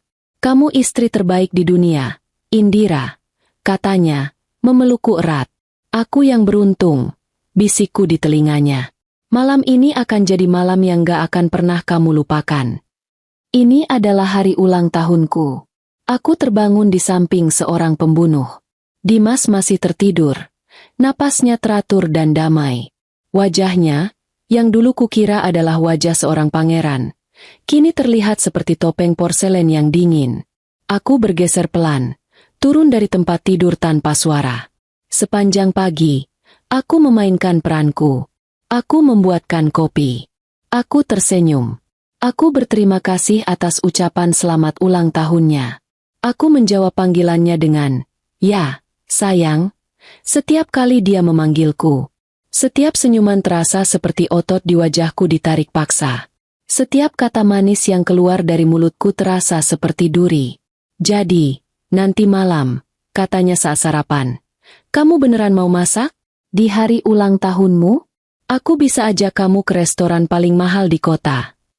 "Enggak, Mas," kataku lembut, memotong rotinya. "Aku mau malam ini spesial. Cuma kita berdua. Di rumah baru kita. Aku mau membuat kenangan. Kenangan terakhir, tambahku dalam hati. Dia tersenyum, senyum yang sama yang dia berikan pada Salsabila, Jelita, dan Farah. Senyum predator yang puas karena mangsanya berjalan sukarela ke dalam perangkap. Baiklah, sayang. Apapun yang kamu mau. Dia menghabiskan sisa harinya di ruang kerjanya. Aku mendengar dia menelepon beberapa kali. Suaranya tenang, mengurus bisnis. Seolah malam ini adalah malam biasa. Dia tidak tahu aku tahu. Dia tidak tahu bahwa dari ponselku, di dapur, aku bisa melihatnya. Aku menyalakan aplikasi kamera tersembunyi. Rekaman dari charger di bawah mejanya muncul. Aku melihat punggung kursinya. Dia sedang bekerja. Aku mulai memasak. Ini adalah bagian tersulit. Aku harus memasak makanan kesukaannya. Aku harus memotong daging, mencincang bawang, mengaduk saus. Tanganku gemetar saat memegang pisau. Pisau ini tajam sekali. Aku bisa saja berlari ke ruang kerjanya sekarang dan menusuknya dari belakang. Tapi itu akan terlalu mudah.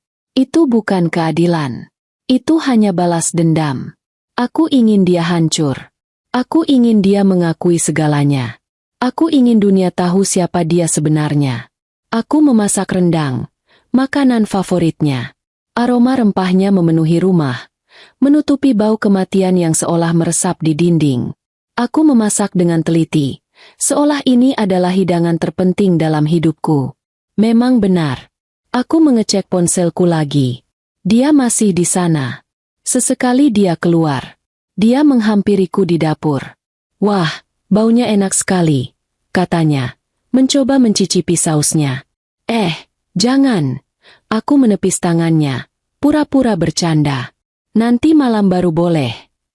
Dia tertawa. Galak sekali istriku ini. Dia memelukku dari belakang. Aku membeku. Kulitnya menyentuh kulitku. Aku menahan keinginan untuk muntah. Aku harus menahannya. Aku memaksakan tawa kecil. Sana, Mas. Kamu bikin aku nggak konsen. Oke. Aku kembali kerja. Panggil aku kalau kamu butuh apa-apa. Dia pergi. Aku bersandar di meja dapur, mencoba bernapas. Beberapa jam lagi. Aku hanya harus bertahan beberapa jam lagi. Jam 5 sore. Aku mulai menata meja makan. Aku mengeluarkan taplak meja terbaik. Piring-piring porselen mahal yang masih terbungkus kertas. Gelas-gelas kristal yang berdenting indah saat disentuh. Aku meletakkan 2 lilin tinggi di tengah meja. Aku meredupkan lampu. Lalu aku pergi ke lemari pajangan, tempat charger kamera keduaku terpasang. Aku memeriksanya. Lampu indikatornya mati. Bagus. Dia tersembunyi dengan sempurna. Sudut pandangnya sempurna, mencakup seluruh meja. Aku mengecek ponselku.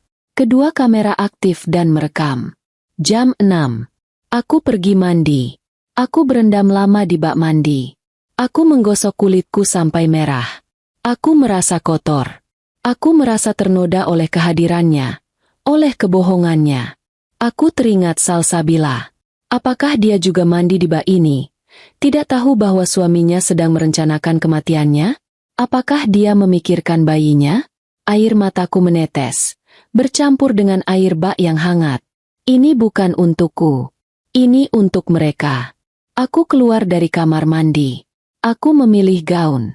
Gaun merah marun. Gaun yang dia belikan untukku minggu lalu. Kamu terlihat mematikan pakai ini, sayang, katanya saat itu. Ironis. Aku merias wajahku. Aku memakai lipstik merah cerah. Aku harus terlihat cantik. Aku harus terlihat bahagia. Aku harus terlihat seperti mangsa yang sempurna. Jam 7:30. Aku turun. Dia sudah menungguku di ruang makan. Dia sudah berganti pakaian. Dia mengenakan kemeja hitam yang rapi dan celana bahan. Dia terlihat sangat tampan. Dia tersenyum saat melihatku. Kamu cantik sekali, Indira. Kamu juga, kataku pelan. Dia menarik kursi untukku. Sikap seorang pria sejati. Makanannya sudah siap, kataku. Aku menyajikan makanan. Enggak. Sate lilit. Urap.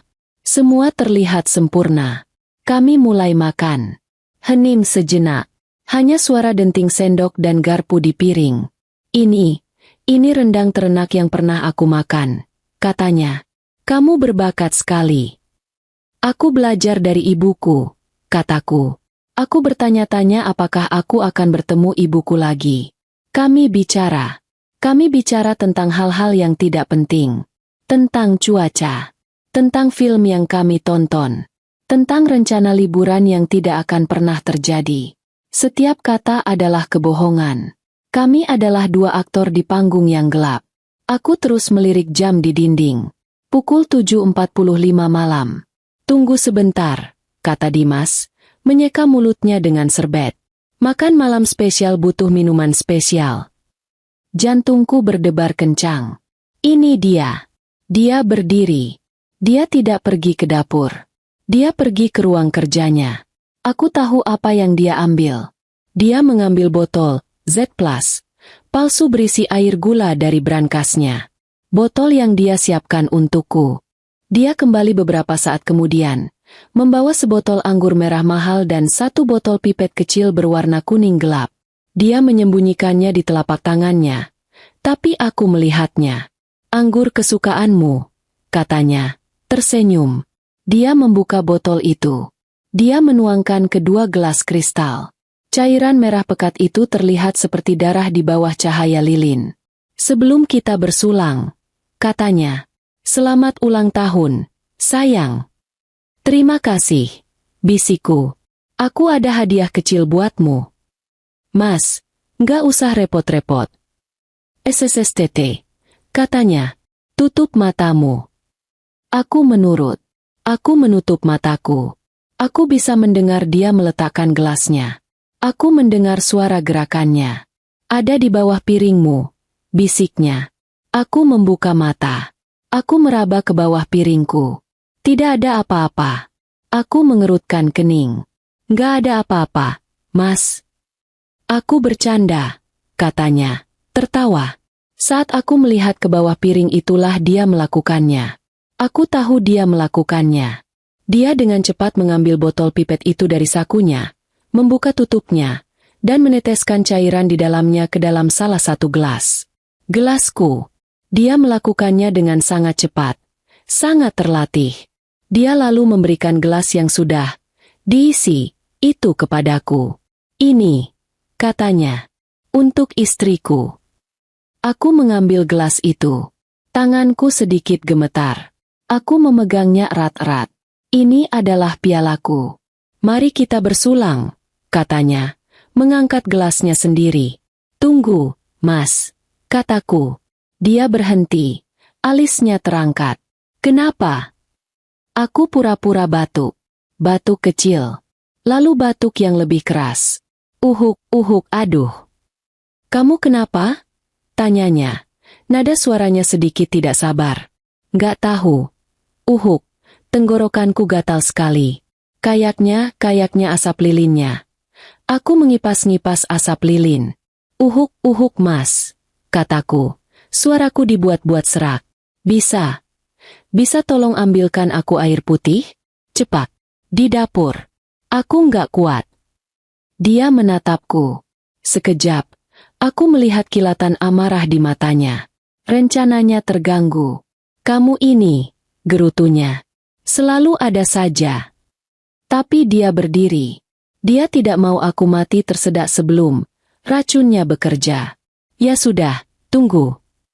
Dia meletakkan gelasnya yang bersih di meja, lalu berbalik, berjalan keluar dari ruang makan menuju dapur. Ini adalah momenku. Detik ketika punggungnya menghilang di balik pintu, aku bergerak. Aku tidak perlu memeriksa ponselku. Aku tahu dia sudah pergi. Aku mengangkat gelasku, gelas berisi air gula, dan meletakkannya di tempatnya tadi. Lalu aku mengambil gelasnya, gelas yang bersih, berisi anggur murni, dan meletakkannya di depanku. Aku melakukannya dalam 2 detik. Aku bersandar di kursi, mengatur napasku. Saat dia kembali, aku harus terlihat normal. Dia kembali, membawa segelas air putih. Wajahnya kesal. "Nih," katanya, meletakkannya dengan kasar di depanku. "Makasih, sayang," kataku lemah. Aku meminum air itu sedikit. "Ah, sudah mendingan." "Bagus," katanya. "Duduk kembali. Sekarang, bisa kita lanjut?" "Bisa." Dia mengambil gelasnya. Gelas yang tadi punyaku. Gelas berisi anggur dan air gula. Aku mengambil gelasku. Gelas yang tadi punyanya. Gelas yang bersih. Dia menatapku lekat. Matanya bersinar aneh di cahaya lilin. Dia tidak sabar. Dia tidak sabar melihatku mati. "Untuk kita," katanya. Suaranya dalam. "Untuk masa depan kita yang panjang dan bahagia." "Untuk kita," jawabku. Mataku tidak berkedip. "Dan untuk semua rahasia yang kita simpan." Dia sedikit mengernyit mendengar kata-kataku, tapi dia mengabaikannya. Kami mendentingkan gelas. Ting. Lalu, kami minum. Aku membiarkan anggur bersih itu menyentuh bibirku. Aku meminumnya sedikit. Rasanya enak. Dia, di seberang meja, meminumnya. Dia tidak hanya menyesap. Dia meminumnya hampir setengah gelas. Dia ingin cepat selesai. Dia meletakkan gelasnya. Dia tersenyum padaku. Senyum kemenangan. Aku membalas senyumnya. Permainan telah berakhir. Jam di dinding berdetak. Tik-tok, tik-tok. Suara itu adalah satu-satunya suara di ruangan itu. Dimas menatapku. Aku menatapnya. Dia sedang menunggu. Dia menunggu mataku menjadi sayu. Dia menunggu kepalaku terkulai.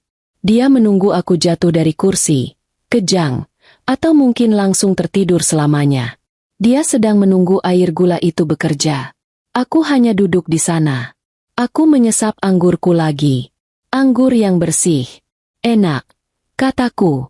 "Pilihan yang bagus, Mas." Dia tidak menjawab. Senyum di wajahnya mulai luntur. Dia sedikit mengernyit. Dia melirik ke botol pipet kosong yang ada di sakunya. Mungkin dia berpikir dosisnya kurang. 1 menit berlalu. 2 menit. Dia mulai gelisah. Dia menggeser kursinya sedikit. Kamu baik-baik saja, sayang?" tanyanya. Suaranya yang tadi lembut kini terdengar tegang. "Baik?" Aku pura-pura berpikir. Aku nggak pernah merasa lebih baik, Dimas." Aku meletakkan gelasku. Aku melipat tanganku di atas meja. "Kenapa? Memangnya aku harus kenapa? Pusing? Ngantuk?" Wajah Dimas berubah. Warnanya pucat pasi. Dia sadar ada yang salah. Sangat salah. Atau mungkin, lanjutku, suaraku dingin dan pelan. Aku harusnya sudah seperti Salsabila. Nama itu menggantung di udara seperti bom yang baru saja meledak. Topeng porselennya retak. Matanya membelalak ngeri. Bukan ngeri karena takut padaku, tapi ngeri karena rencananya gagal total. Apa yang kamu bilang?" desisnya. Aku bilang, "Salsabila." Apa aku mengucapkannya salah? Atau kamu lebih suka aku menyebut Jelita? Atau Farah? Siapa di antara mereka yang paling kamu nikmati saat kamu membunuhnya, Dimas? Dia melompat dari kursinya. Kursinya jatuh ke belakang dengan suara berdebam keras di lantai marmer. Kamu tahu dari mana?" Itu bukan pertanyaan. Itu adalah raungan. "Kamu tidak terlalu pintar, ternyata," kataku, masih duduk dengan tenang. Aku menunjuk ke arah kamera di sudut. "Kamu seharusnya tidak membiarkan istrimu sendirian di rumah penuh rahasia ini." Dia mengikuti arah telunjukku. Dia tidak melihat apa-apa selain charger ponsel. Dia bingung. "Apa maksudmu?" "Aku tahu segalanya, Dimas. Aku tahu soal buku catatan hitam kecilmu di laci terkunci. Selesai. Disposisi." "Pilihan katamu bagus sekali." Matanya melebar. "Aku tahu soal brankas di balik lukisan jelek itu. Kode brankasnya? Tanggal kematianku? 1711 itu sangat puitis, Mas." Dia gemetar. Bukan karena takut. Karena marah. Aku tahu soal polis asuransi mereka. Dan polis asuransiku. Aku tahu soal kotak piala di gudang terkutuk itu. Buku harian Salsabilaya. Aku membacanya. Dia hamil. Dimas, kamu membunuh dia dan bayimu. Diam, teriaknya. Dia menyapu piring-piring di depannya ke lantai. Porselen pecah berhamburan. Kenapa? Apa kebenarannya sakit? Aku berdiri. Aku tidak takut lagi. Adrenalin membanjiri tubuhku. Kamu pikir aku siapa? Salah satu wanita bodohmu yang lain. Kamu pelacur, teriaknya. Wajahnya merah padam. Kamu menjebakku. Aku menjebakmu? Aku tertawa. Tawa yang histeris dan dingin. Kamu yang menjebakku. Kamu membawaku ke rumah jagal ini. Kamu pikir kamu bisa membunuhku, mengambil uang asuransiku, dan melanjutkan hidupmu. Mereka semua pantas mati. Dia mulai berjalan mondar-mandir, seperti binatang di kandang. Dia tidak mencoba menyerangku. Dia sedang membenarkan dirinya. Dia harus. Mereka semua wanita bodoh. Serakah. Jelita. Dia bilang dia cinta padaku, tapi dia masih simpan surat cinta dari mantannya. Farah. Dia lebih mencintai kudanya daripada aku. Mereka tidak menghargaiku. Dan Salsabila, tanyaku pelan. Kenapa dia? Dia mencintaimu. Salsabila. Dia mendengus. Anak tukang sate bodoh itu. Dia naif. Dia pikir aku akan hidup sederhana dengannya. Dan lalu dia hamil. Dia mau menjebakku dengan anak itu. Dia mau mengikatku. Aku tidak bisa diikat oleh siapapun. Jadi kamu kubur dia di belakang rumah. Dia pantas mendapatkannya. Raungnya. Mereka semua mudah sekali ditipu. Mereka memberikanku segalanya. Kekuasaan mereka. Uang mereka. Dan kamu. Dia berhenti. Dan menatapku dengan kebencian murni. Kamu yang paling bodoh dari semuanya. Indira. Kamu tidak punya apa-apa. Kamu miskin. Kamu yatim piatu yang menyedihkan. Tapi kamu tetap menandatangani surat-surat itu. Kamu memberikan nyawamu yang tidak berharga itu padaku dengan sukarela. Kamu adalah mangsa yang paling mudah. Dia tertawa. Tawa seorang iblis. Dan kamu pikir kamu bisa menjebakku. Dia mengambil botol anggur dari meja dan melemparkannya ke dinding. Botol itu pecah. Anggur merah menyembur ke dinding putih seperti darah. Kamu pikir kamu siapa? Aku adalah istrimu, kataku. Dan semua yang kamu katakan tadi. Aku mengangkat ponselku dari pangkuanku. Aku menekan satu tombol. Teriaknya. Dia menyapu piring-piring di depannya ke lantai. Porselen pecah berhamburan. Suara rekamannya sendiri menggema di ruangan itu. Dia membeku. Dia menatap ponsel di tanganku. Dia menatap kamera di sudut ruangan. Dia akhirnya mengerti. Kamu. Desisnya. Dia tidak berteriak lagi. Dia menjadi sangat tenang. Itu adalah ketenangan yang paling menakutkan. Kamu merekamku. Ya. Aku merekam semuanya. Pengakumu. Rincian kejahatanmu.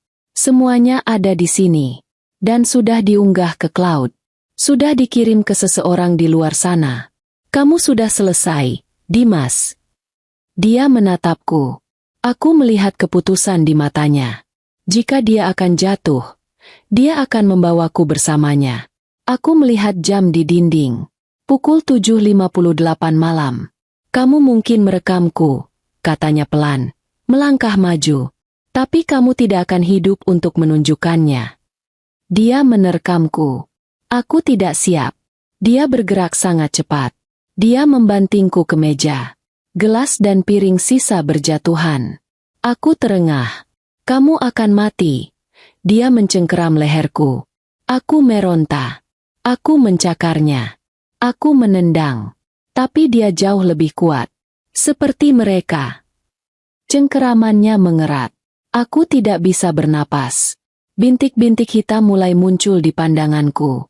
Aku meraih apa saja di meja. Tanganku menyentuh sesuatu yang tajam. Pecahan piring. Aku menggenggamnya. Aku mengayunkannya sekuat tenaga ke sisi kepalanya. ARGH. Dia berteriak. Cengkeramannya di leherku terlepas. Dia memegangi sisi kepalanya. Darah mengalir di antara jari-jarinya. Aku berguling dari meja, jatuh ke lantai. Aku terbatuk-batuk, menghirup udara. Dia menatapku. Matanya liar. Dia tidak merasakan sakit lagi. Dia hanya merasakan amarah. Mati. Dia menerjangku lagi saat aku masih di lantai. Aku melihat jam di dinding. Pukul 7.59 malam. Pak Wira, aku mohon. Dia menindihku. Tangannya kembali ke leherku. Kali ini, tidak ada ampun. Duniaku mulai gelap.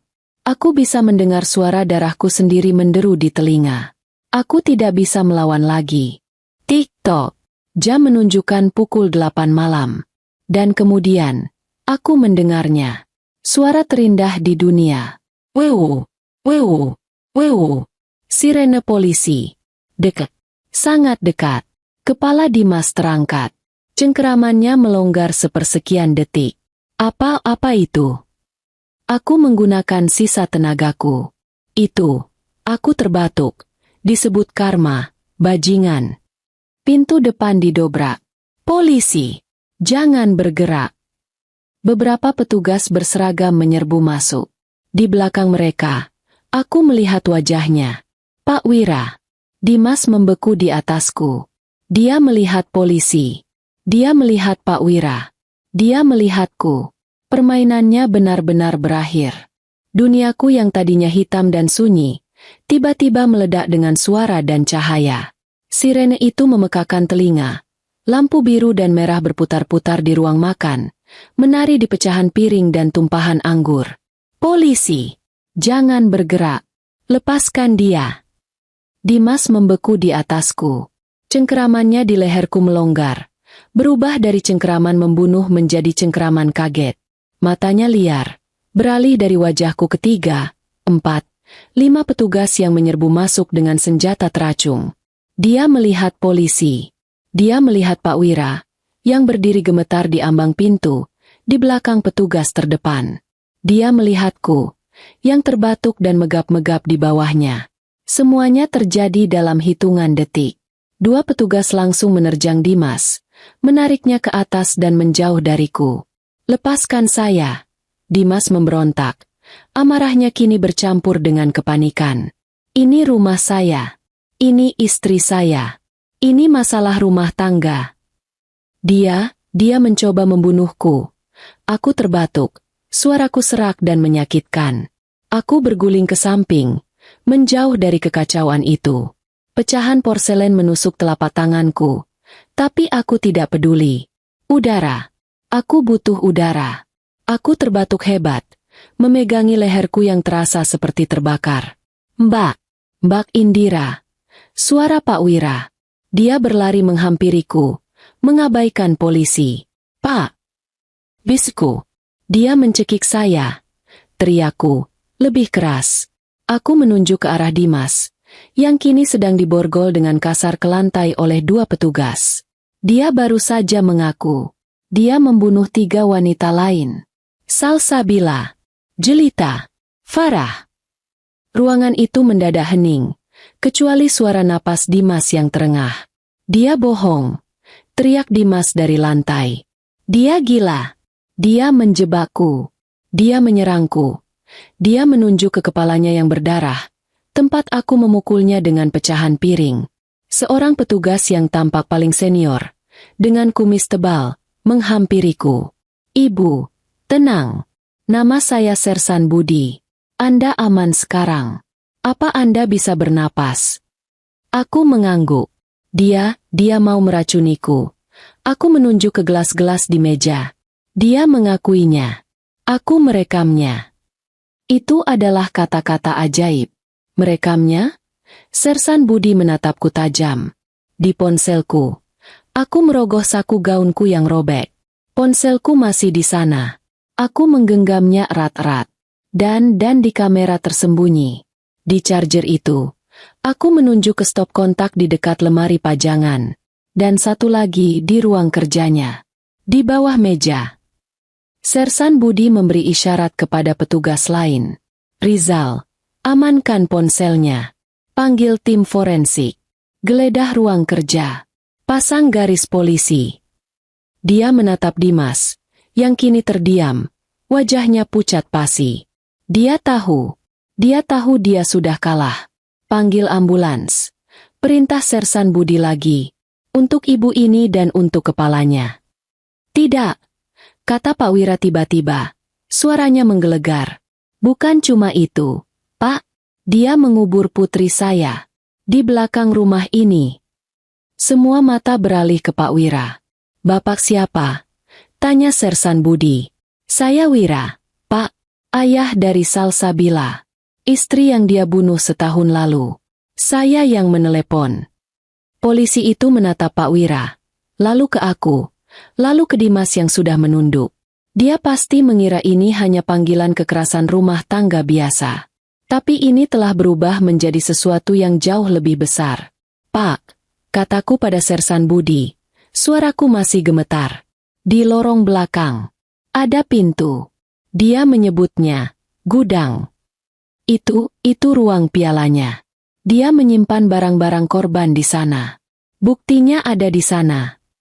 Pintunya terkunci, kata petugas lain yang baru kembali dari lorong. Aku menelan ludah. Kuncinya aku buang. Di kolam renang. Sersan Budi menatapku lama. Dia pasti berpikir aku gila. Tolong panggil tim penyelam, bisikku.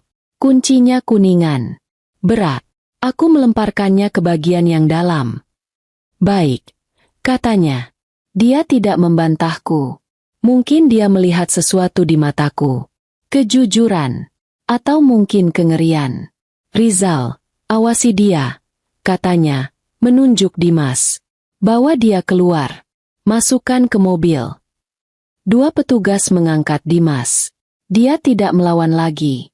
Dia lemas. Tapi saat mereka melewatinya di depanku, dia berhenti. Dia menatapku. Itu bukan tatapan marah lagi. Itu tatapan kebencian yang murni dan dingin. Tatapan yang menjanjikan sesuatu yang buruk. Tatapan yang berkata, ini belum selesai. Aku balas menatapnya. Aku tidak membuang muka. Aku membiarkan dia melihatku. Aku tidak menangis. Aku tidak gemetar. Aku hanya menatap. Lalu mereka membawanya pergi, keluar dari rumahku, keluar dari kehidupanku. Begitu dia menghilang, kekuatan yang menopangku lenyap. Aku hampir jatuh jika Pak Wira tidak menangkapku. Mbak. Dia merangkulku. Dan di sana, di tengah ruang makan yang hancur, dikelilingi polisi dan pecahan kaca, aku akhirnya menangis. Aku menangis bukan karena takut. Aku menangis karena lega. Aku menangis untuk Salsabila, untuk Jelita, untuk Farah, untuk bayi yang tidak pernah lahir, untuk diriku sendiri, yang hampir menjadi nama keempat di daftarnya. Pak Wira memelukku erat, dan dia juga menangis. Tangisan seorang ayah yang akhirnya, setelah setahun, menemukan keadilan untuk putrinya. Kita berhasil, Pak. Isaku. Kita berhasil. Iya, Enduk. Ia Gusti Allah Maha Besar. Bisiknya, suaranya pecah. Petugas paramedis datang. Mereka memeriksaku. Leherku memar hebat. Penuh bekas jari Dimas. Telapak tanganku yang terluka dibersihkan dan diperban. Mereka memberiku selimut termal berwarna perak. Karena aku mulai gemetar kedinginan. Aku duduk di sofa ruang tamu. Sofa tempat aku dan Dimas menonton film tadi malam. Rasanya sudah seabad berlalu. Aku menyaksikan rumah itu dipenuhi orang asing. Tim forensik dengan pakaian putih-putih mereka. Mereka menaburkan bubuk sidik jari. Mereka mengambil foto. Mereka mengamankan gelas anggur. Seorang petugas wanita yang lembut, seorang polwan, duduk di sampingku. Ibu Indira, nama saya Bribda Ayu. Kami perlu membawa ibu ke rumah sakit untuk pemeriksaan lebih lanjut. Setelah itu, kami perlu mengambil keterangan resmi Anda. Ibu tidak bisa tinggal di sini malam ini. Aku mengangguk. Tentu saja aku tidak bisa. Aku tidak akan pernah mau menginjakkan kaki di rumah ini lagi. Saya tidak punya apa-apa, kataku. Paspor saya, dompet saya, semua ada di brankasnya. Kami akan mengurusnya, kata Bribda Ayu. Yang penting ibu selamat dulu. Aku melihat keluar jendela. Lampu sorot besar menerangi taman belakang. Aku bisa melihat beberapa petugas di tepi kolam renang. Mereka sedang mempersiapkan peralatan selam. Lalu aku melihat Pak Wira. Dia sedang berbicara dengan Sersan Budi, menunjuk ke arah kegelapan di balik pagar properti. Kegundukan tanah itu. Aku tahu apa yang akan mereka temukan di sana. Ibu siap? Tanya Bribda Ayu. Aku mengangguk. Aku berdiri. Ada yang mau ibu ambil? Barang pribadi yang penting. Aku berpikir sejenak. Pakaianku? Perhiasan? Tidak ada. Semua yang ada di rumah ini telah dibeli dengan uang darah. Tidak ada, kataku. Tidak ada satu hal pun di rumah ini yang menjadi milikku. Bribda Ayu mengantarku ke pintu depan. Saat aku melangkah melewati ambang pintu, aku berhenti. Aku menoleh ke belakang sekali lagi. Rumah putih yang megah itu kini terlihat seperti rumah hantu. Kotor, berantakan, dan ternoda. Surga palsu yang ternyata adalah neraka. Aku berbalik, dan berjalan keluar tanpa menoleh lagi. Di luar, Pak Wira menungguku di samping mobil polisi. Mbak, Bapak ikut ke rumah sakit, ya? Tanyanya. Aku mengangguk. Bapak jangan tinggalin saya. Tidak akan. Enduk. Tidak akan pernah. Aku masuk ke mobil polisi. Saat mobil itu menjauh, aku melihat ke spion. Aku melihat rumah itu mengecil, lalu hilang di telan kegelapan malam. Aku akhirnya bebas. Aku tidak tidur malam itu. Aku juga tidak tidur malam berikutnya. Setelah pemeriksaan di rumah sakit, leherku memar parah tapi tidak ada kerusakan permanen. Tanganku mendapat beberapa jahitan. Polisi tidak membawaku ke hotel. Mereka membawaku ke sebuah rumah aman. Ruangan itu kecil, sederhana, dan bersih. Jendelanya berteralis. Hanya ada tempat tidur, lemari kecil, dan kamar mandi. Seorang polwan berjaga di luar pintu sepanjang waktu. Selama 2 hari pertama, aku hanya duduk di tempat tidur. Aku menatap dinding putih. Aku syok. Adrenalin yang membuatku bertahan selama berhari-hari telah hilang, meninggalkanku dalam kehampaan yang dingin dan mati rasa. Semuanya terasa seperti mimpi buruk. Aku terus memutar ulang kejadian itu. Cengkeraman tangan Dimas. Matanya saat dia mengaku. Suara pecahan kaca. Di hari ketiga, fajar menyingsing, dan aku merasa sedikit berbeda. Aku tidak lagi mati rasa. Aku marah. Seorang detektif wanita datang menemuiku. Namanya Ibu Rina. Dia tegas, tidak banyak bicara, tapi matanya penuh empati. Dia duduk di seberangku di meja kecil. Kami perlu mengambil keterangan resmi Anda, Bu Indira. Selengkap-lengkapnya. Kami tahu ini akan sulit, tapi kami perlu semua detailnya. Dan aku bercerita. Aku bercerita selama berjam-jam. Aku mulai dari perkenalan singkat kami, pernikahan yang terburu-buru, rumah baru yang terisolasi, peringatan Pak Wira, gundukan tanah di balik bukit. Aku menceritakan tentang pintu, gudang, yang terkunci, tentang laci yang kucokel, tentang buku catatan hitam itu.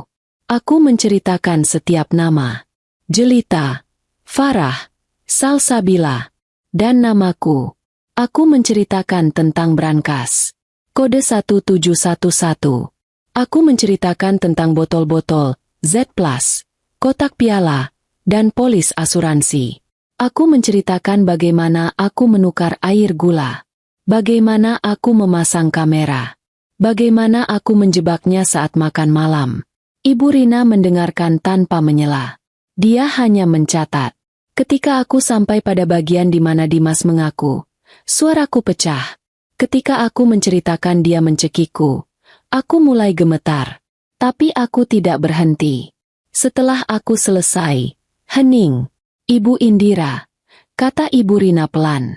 Anda adalah wanita yang sangat kuat dan sangat pintar. Apakah kalian menemukan mereka? Tanyaku lirih. Ibu Rina mengangguk. Kami menemukan semuanya. Persis seperti yang Ibu katakan. Dia membuka map di depannya. Tim penyelam kami menemukan kunci kuningan itu di dasar kolam renang setelah 2 jam pencarian. Kami membuka gudang itu. Semua kotak piala dan arsip asuransi ada di sana. Persis seperti yang Ibu rekam di video.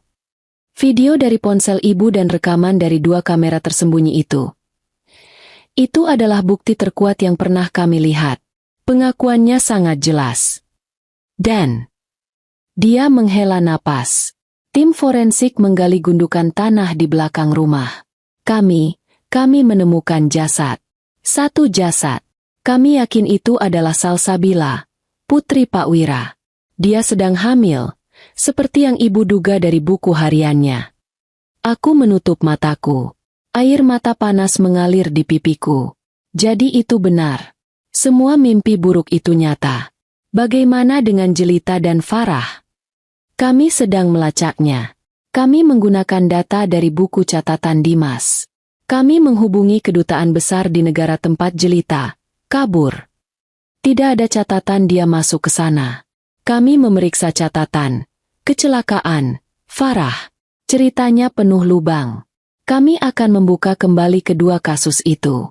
Dimas akan didakwa atas 3 pembunuhan berencana dan 1 percobaan pembunuhan atas diri Ibu. Kasus ini meledak di media. Meski polisi berusaha melindungiku, namaku bocor. Pengantin baru yang lolos dari suami, Bluebeard-nya. Bluebeard. Janggut biru. Julukan yang pas untuknya. Dimas Anggara, pengusaha muda sukses, ternyata adalah monster. Fotonya ada di setiap koran, di setiap saluran berita. Foto tampannya disandingkan dengan foto-fotonya saat ditangkap, dengan kepala berdarah dan mata penuh kebencian. Pak Wira menjengukku di rumah aman. Dia membawakanku sate ayam. Mbak harus makan, katanya. Matanya sembab. Kami duduk dan makan dalam diam. Jenazah Salsa sudah dikembalikan ke saya, Mbak, katanya pelan. Saya bisa memakamkannya dengan layak sekarang. Di samping ibunya. Aku meraih tangannya. Saya ikut berduka, Pak. Mbak Indira, katanya, menatapku. Mbak sudah memberikan keadilan untuk putri saya. Mbak sudah mengembalikan kehormatannya. Saya tidak akan pernah bisa membalas kebaikan Mbak.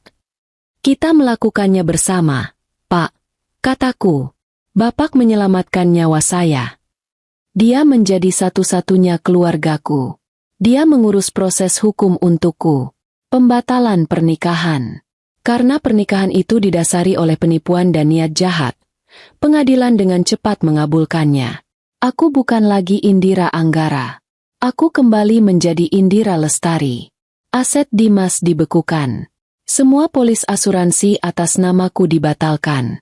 Aku tidak mendapatkan sepeser pun darinya. Dan aku tidak menginginkannya. Persidangan dimulai 6 bulan kemudian. Itu adalah hari tersulit dalam hidupku. Aku harus berjalan masuk ruang sidang, melewati kilatan kamera wartawan. Dan aku harus melihatnya lagi. Dimas duduk di kursi terdakwa. Dia terlihat berbeda. Kurus, pucat, dan janggutnya tumbuh tipis. Dia tidak lagi terlihat seperti pangeran. Dia terlihat seperti pria kalah. Tapi matanya, saat dia melihatku, matanya masih sama, penuh kebencian. Aku naik ke mimbar saksi. Aku bersumpah di atas kitab suci. Dan aku menceritakan semuanya lagi. Kali ini, kepada hakim dan juri. Pengacara pembelanya mencoba menghancurkanku. Jadi, Anda menjebaknya, teriaknya. Anda memanipulasinya. Anda menukar gelasnya. Anda memasang kamera ilegal. Aku menatapnya dengan tenang. Saya tidak menukar racun dengan racun. Saya menukar racun dengan air gula. Saya tidak menjebaknya. Saya merekam kebenaran. Dia yang menuang cairan itu ke gelas saya. Dia yang mengaku telah membunuh 3 wanita. Saya hanya menolak untuk mati. Ruang sidang hening. Mereka memutar rekamanku. Rekaman dari kamera di ruang makan. Seluruh ruangan mendengar pengakuan Dimas. Mereka mendengar dia berteriak bahwa Salsabila pantas mati.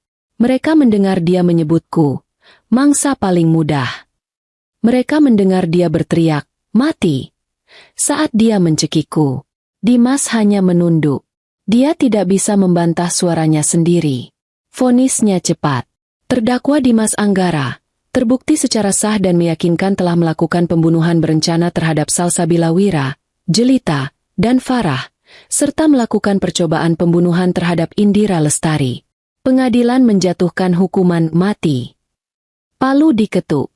Dimas tidak bereaksi. Dia hanya duduk di sana. Hempa. Di barisan penonton, Pak Wira menangis terseduh-seduh. Aku berjalan keluar dari ruang sidang. Aku tidak merasa menang. Aku tidak merasa bahagia. Aku hanya merasa selesai. Bab itu akhirnya ditutup. Hidup baru harus dimulai. Aku mendapat sedikit uang dari program perlindungan saksi. Cukup untuk menyewa sebuah kamar kos kecil di pinggir kota. Pak Wira, yang mendapat ganti rugi dari sitaan aset Dimas, membuka kembali warung sate kecilnya. Aku tidak tahu harus berbuat apa dengan hidupku. Aku tidak bisa kembali menjadi pegawai administrasi. Aku trauma. Lalu aku mendapat ide. Aku menemui Pak Wira di warungnya. Pak, kataku, bagaimana kalau kita gunakan sebagian uang itu untuk membantu orang lain? Setahun setelah vonis, sebuah papan nama kecil terpasang di ruko sederhana. Yayasan Fajar Salsabila.